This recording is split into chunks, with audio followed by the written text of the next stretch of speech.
Hi everybody, welcome back to my channel. And if you're new to my channel, hello, my name is Gabby and welcome. If you've never been here before, I cover true crime cases.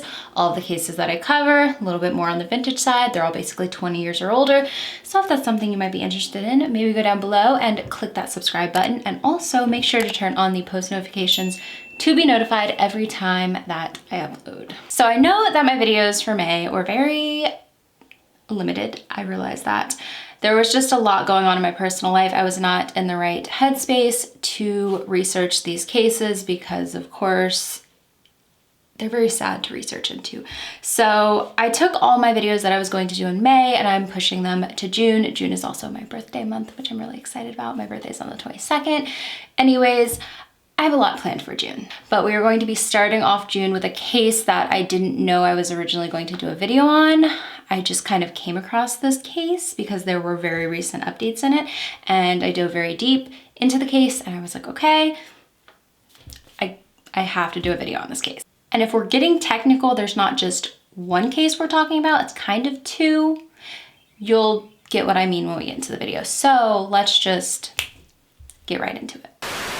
In November of the year 1980, the remains of two individuals were found in Ludlow, California, and the case would be solved 4 decades later in a very, very unexpected way. This story starts off with a woman named Christine Marie Sally. Christine is from Virginia. She's from there and grew up there, and all throughout her life, she knew that she was adopted. Well, in April of 2018, Christine decided that she wanted to find her biological parents, in particular, her mother. So she hired a private investigator. Christine had been adopted by her half-uncle and knew a little bit about her mother, but never knew what happened to her. It was just said by family that her mother had vanished when Christine was a baby. Within no time, this private investigator was able to find the adoption paperwork, and it stated that Christine's mother's full name was Pamela Dianne Duffey. At this point, I'm sure Christine was ecstatic to finally have a full name, but she had no idea how the search would end up.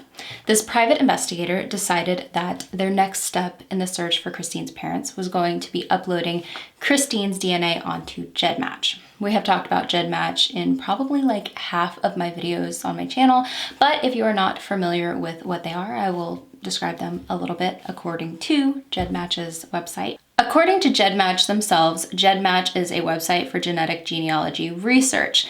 Anyone can upload their DNA file, analyze results, and compare DNA shared with others. Now, other than GEDmatch matching people with their family members, it has also been a great tool in solving cold cases and identifying John and Jane Does. GEDmatch can also be thanked for identifying who the Golden State Killer is. They have done some incredible work, to say the least. This investigator uploaded Christine's DNA onto GEDmatch on December 11th of 2020, just last year, and not long after, there was a match.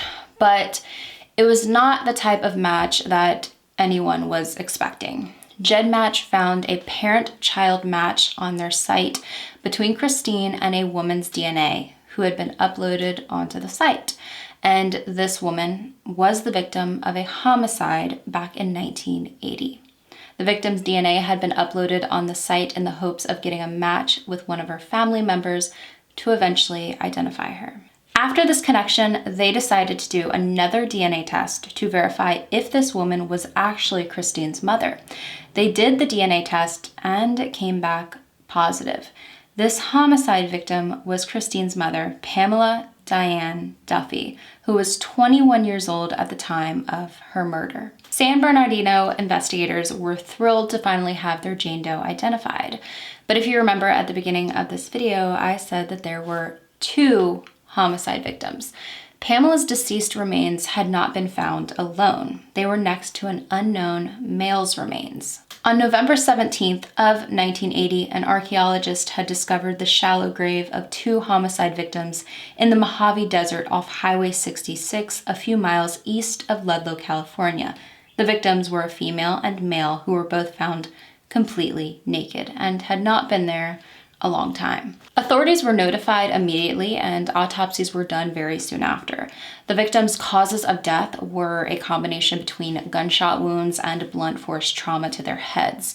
It was unknown which was actually what killed them. There was nothing left beside the two victims, no clothing or any form of identification. Authorities had no idea who they were, but did what they could at the time to try to identify them.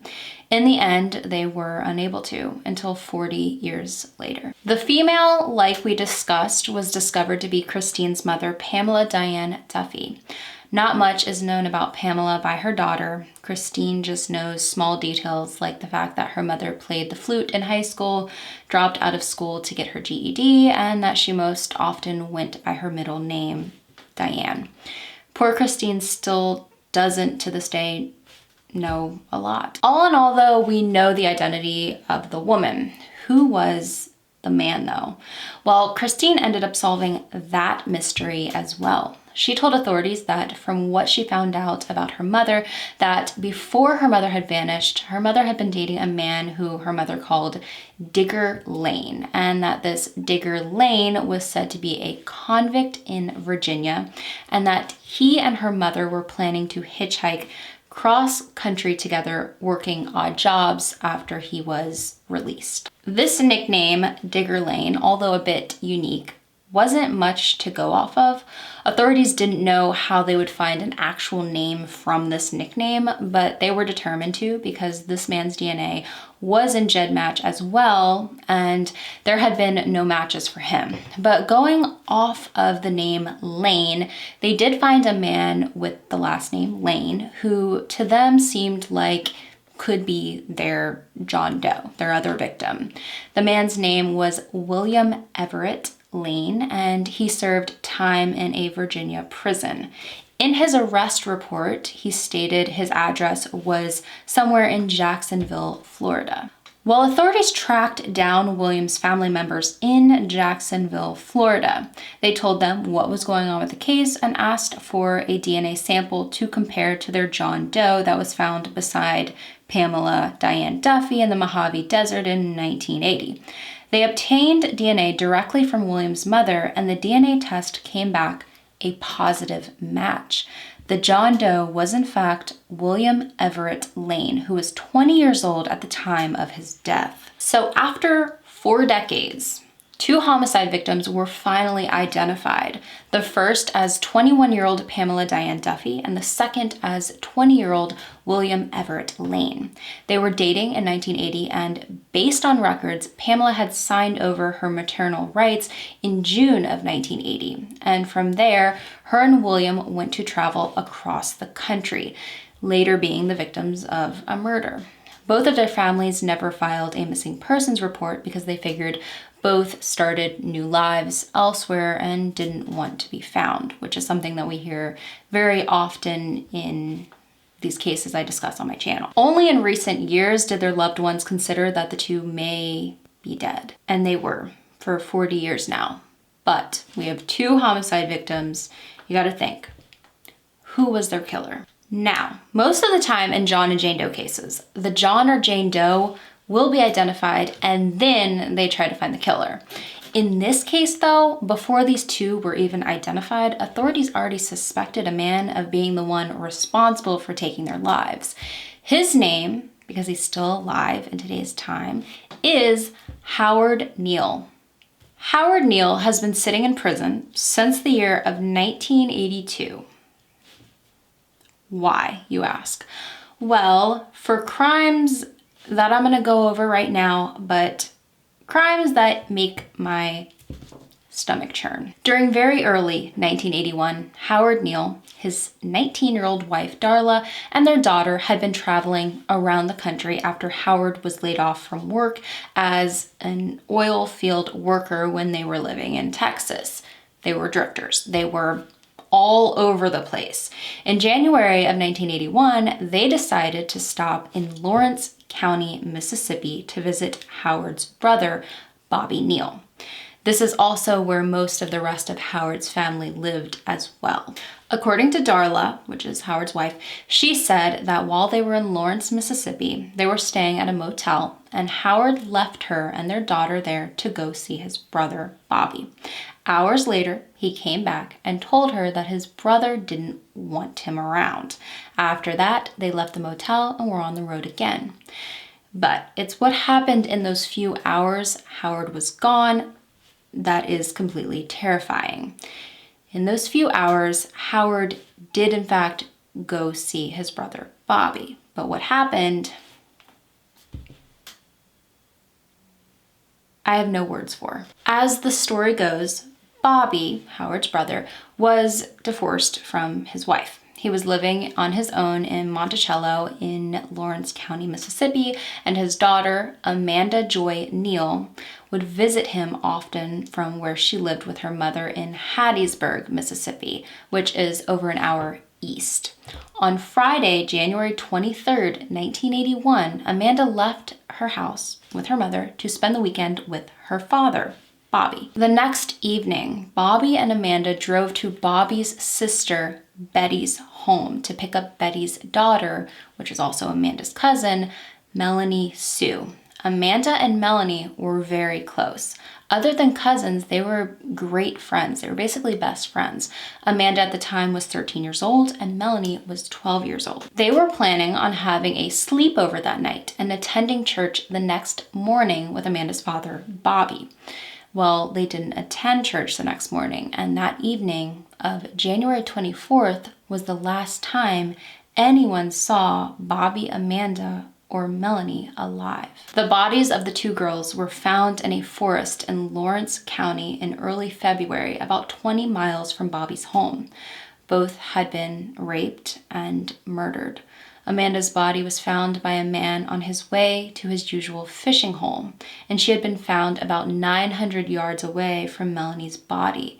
There were signs that Amanda lived about 30 minutes after her cousin, and during those 30 minutes, she was most likely crawling that distance and slowly bleeding out from a gunshot wound in her abdomen. About a month after the girls' remains were found, Bobby Neal's remains were found. He had been shot and tied up with rope quite a few miles away from their location in the forest. After the bodies of the three were found, authorities had a feeling the man's brother, Howard Neal, who had been visiting the area, may know something or may have been involved. So they wanted him for questioning and put a warrant out for him. They couldn't find Howard Neal though. They had left the area right after the murders, like I stated before. Howard Neal, his wife, and daughter left Mississippi and started traveling again. In March of 1981, Howard, Darla, and their daughter were in Stockton, California, which was an area a little over 400 miles northwest of Ludlow, California, where he committed his first murders of Pamela and William. On March 6th, Howard Neal was arrested for petty theft, and the Stockton police took him in. And after looking him up, they soon realized he had this outstanding warrant out for his arrest for the murders of his brother and two nieces. Howard Neal was charged and eventually convicted for the crimes in February of 1982.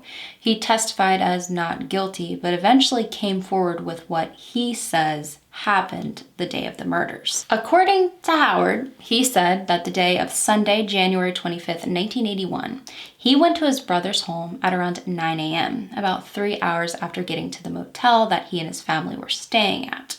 Howard said that he arrived at his brother's, and about an hour after getting there, they all decided to go for a ride in Howard's pickup truck, his green Ford pickup truck. Howard told authorities that an argument ensued after he was touching one of his niece's legs in an inappropriate manner, and obviously this angered Bobby. Howard claimed they got out of the truck and walked off a little away from it. This is where he shot Bobby and left him. According to Howard, though, he said he never restrained him in any way, that he never tied him up, which then how were his hands tied up when his body was located? But anyway, Howard then told authorities he went back to the vehicle where the girls were left and told them that Bobby was simply going to walk home. He then goes into detail about how he went about sexually assaulting the girls and how he shot one and then the other. He said he did shoot them both in the same location. So the fact that Amanda was a great distance away from her cousin, she definitely did not immediately die. Howard had been sentenced to death for the crimes, but after giving him an IQ test 8 years later, it suggested that he was mentally challenged, and they changed his sentence from death to 3 life sentences. From my research, his IQ was determined to be about 54. Now, on my own, I dove a little into Howard Neal's upbringing, and apparently these mental challenges were the reason many think he may have had a lot of built-up anger towards his brother in general. According to family members, even Howard and Bobby's mother, Bobby would pick on Howard a lot growing up because he wasn't as mentally developed as everyone else and unable to go further in school than the 2nd grade. It was known that Bobby picked a lot on his brother growing up, which leads people to think, did Howard go back to his brothers to originally seek revenge? This is something we don't know. Howard told us what happened the day of the murders, but authorities don't know how much they believe everything he claims happened that day. The thing with Howard is you kind of got to take what he says with a grain of salt. For instance, according to Howard, the 3 accompanied him on a ride in his truck voluntarily, but a few things pointed to that most likely being false. For one, Bobby left his glasses at home, glasses he needed to see. Also, Amanda Joy was found wearing a t-shirt, sweatpants, and no shoes. Clothes she would have most likely been sleeping in, not wearing to go out on a little car ride with her family. Another thing is Howard said he told the girls back in the car that Bobby was just going to walk home, and they believed him. They were around 15 miles from Bobby's home when Bobby was killed. There's no way even a 12 and 13-year-old would believe that Bobby would just walk home. When it comes to Howard Neal and that case and what he did to them, authorities don't think they'll ever know the entire truth of what happened that day. Let's get back to the case of Pamela Dianne Duffey and William Everett Lane though. The crimes we just discussed took place in Mississippi, and as we know, Pamela and William were murdered in Ludlow, California. How did authorities make the connection between the two? Well, Howard Neal was traveling after being laid off, like I stated before, and he and his family were in Ludlow, California at the exact time of the 2 Doe murders. Authorities knew he had to have been involved, but they never fully tied him to the crime. But one big reason that they thought that Howard Neal may have involvement in the 2 Doe murders in the Mojave Desert was because after everything happened with Howard and killing his brother and his 2 nieces in such a horrible way, he was arrested, of course, he went to prison, and authorities spoke to his wife, Darla, and she kind of spilled the beans on the California situation. She didn't really go into much detail, and honestly, I don't think she knew much, but she did tell authorities that she thought that her husband could have been involved in a double homicide in Ludlow, California in November of 1980. Throughout the years, police went back to Howard Neal many times to question him about the Jane and John Doe found in the desert in 1980 near Ludlow, and he never confessed. Until 2017, a few years before the Does would finally be identified. Howard Neal finally opened up and told authorities what they had been hoping for years. He started telling his story. He said that back in November of 1980, he picked up a couple who were hitchhiking off the freeway. He said he never got the 2 individuals' names though. Howard said that he then took the 2 back to his place. From my research, like I stated before multiple times, he had a wife and a young daughter, so I'm not entirely sure where they were at this time or where they were staying, but according to his story, which of course take it with a grain of salt, he brought the 2, who now we know as Pamela and William, back to where he was staying. Howard did say that the woman told him she had a daughter back home, and he said that the man had a hippie look to him. Howard claimed that not long after they were at his home, he got into a very intense argument with the male. Howard claimed the argument broke out because he made advances towards the woman, and he said the argument got so heated that he felt like the man would kill him if he didn't kill him first. So, in Howard style, he killed the man, which, as we know, is William Everett Lane. Howard then sexually assaulted the woman, who was Pamela, and killed her as well. Then, of course, authorities believe he put the two bodies in his vehicle, drove them to the desert off Highway 66, and buried their bodies in a very shallow grave. From my research, I couldn't find any information on what he may have done with Pamela and William's clothing and any other belongings that they had on them while they were hitchhiking. As of right now, they are working on returning the remains of Pamela and William to their families, so their families can decide what to do with them from there, whether to bury them in their separate hometowns or to possibly have them cremated and have their ashes spread in a location that is sentimental to them. The Sheriff's Department's Victim Advocate Group is going to help both families with some expenses, but not all of the expenses. So Christine has started a GoFundMe page to help cover the cost of having her mother's remains sent over to be buried next to her parents in a cemetery in Florida. I will have the GoFundMe page linked down below for anyone who wants to help Christine reach her goal of $2,500 for that. When it comes to Howard Neal, he has not yet been charged when it comes to the murders of the two, and they are determining if further charges will be filed against Howard Neal or not. Authorities are asking the public if anyone has any information regarding the murders of Pamela Dianne Duffey and William Everett Lane to please contact the San Bernardino County Sheriff's Office at 909-387-3589. Remember, as always, you can stay anonymous. This case is just a wild ride from start to finish. It's a man who has horribly affected the lives of so many people, and there is a huge controversy with this case due to the mental state of the person responsible for all these murders.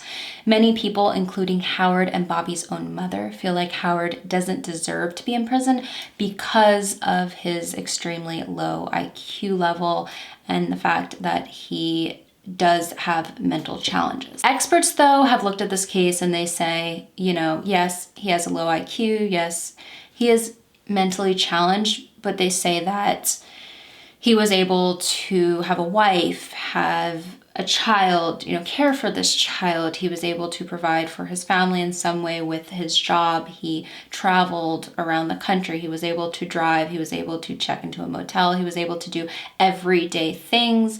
And that because of that, he knew what he was doing when he took these people's lives. Howard Neal himself even says that he deserves to sit behind bars for the rest of his life. At the end of the day, Howard Neal completely flipped so many people's lives upside down, including members of his own family. I mean, what he did to his brother and what he did to his nieces completely tore his entire family apart. I mean, how could it not? His family just doesn't understand how somebody could be so evil to do what he did to his brother, but also what he did to his nieces, two innocent children. Pamela's family and William's family, they just don't understand why this happened. With William's mother saying, why couldn't Howard just pick Pamela and William up and drop them off wherever they were wanting to go? Because of course they were hitchhiking. Why did he have to do